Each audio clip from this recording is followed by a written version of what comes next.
And we're back, Joe Biden. Welcome back. Welcome back from Iraq. What did you see, hear, learn? Well, what I saw, heard, and learned is a little bit what you heard from General just a moment ago. There's a big disconnect between the truth of the matter and the reality. I mean, the truth of the matter is that that the Americans, this administration's policy and the surge are a failure. And that the surge, which was supposed to stop sectarian violence in long enough to give political reconciliation, there's been no political reconciliation. The reality is that we were supposed to, as you said, stand up the Iraqis so the Americans could stand down. We've been hearing that for 5 years. We're nowhere near being able to do that. The reality is that although there has been some mild progress on the security front, there is, in fact, no real security in Baghdad and/or in Anbar province, where I was dealing with the most serious problem: sectarian violence.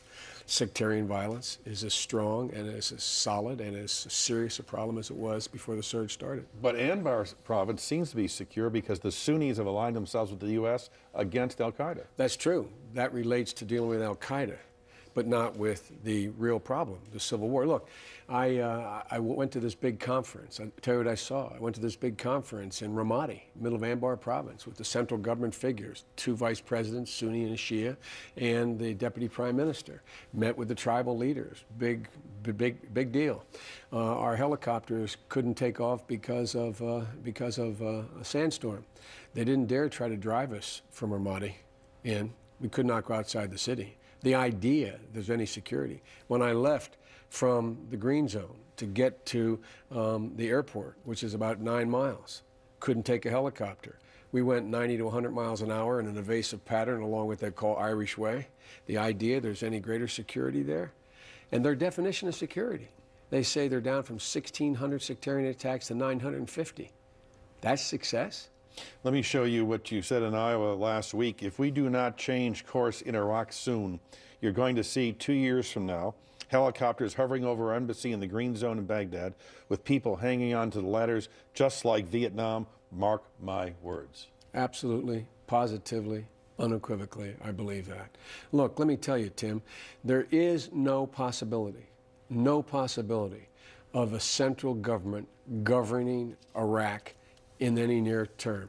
What I did see, the only place that anything has worked is when you've had local control, local police in local neighborhoods, local security, the ability of the local population to have control over the fabric of their daily lives, giving them breathing room so they can in fact have a central government that has 2 functions. 1, deal with the borders, 2, distribute revenue. Other than that, if you don't move to a decentralized federal system, there is no possibility, in my view, of success. General Petraeus has said in a letter to his troops that we have not had the political reconciliation we thought we would have at this time. It's been much slower, but there is some hope. And then he added this: my sense is that we have achieved tactical momentum and wrested the initiative from our enemies in a number of areas of Iraq. We are, in short, a long way from the goal line, but we do have the ball, and we are driving down the field. Is that what you expect him to say tomorrow? I expect him to say that, and I really respect him, and I think he's dead flat wrong. The fact of the matter is that this idea of these security gains we made have had no impact on the underlying sectarian dynamic. None whatsoever. And when I met I'll tell you what I saw. I met with the 2 vice presidents, 1 Shia, 1 Sunni.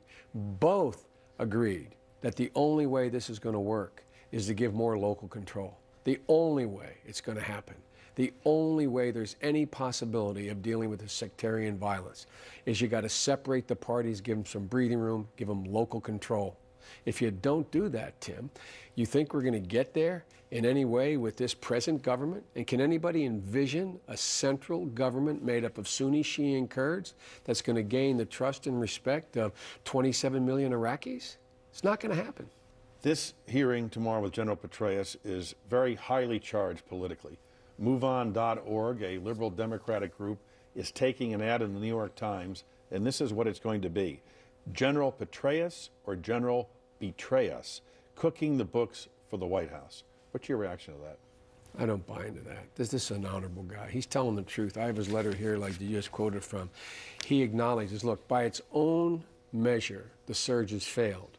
What was the reason for the surge? To provide breathing room. For what purpose?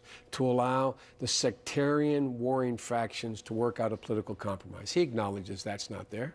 He's telling the truth. There have been some tactical gains, but they have no ultimate bearing at this point on the prospect of there being a political settlement in Iraq that would allow American troops to come home without leaving chaos behind. So I think that's pretty hard-edged. He's an honorable guy.